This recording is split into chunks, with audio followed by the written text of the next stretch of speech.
وكان الله غفورا رحيما.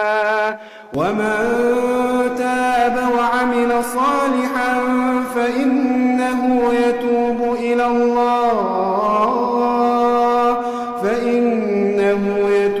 إلى الله متابا.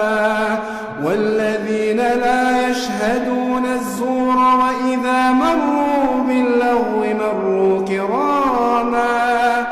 والذين إذا ذكروا بآيات ربهم لم يخروا عليها صما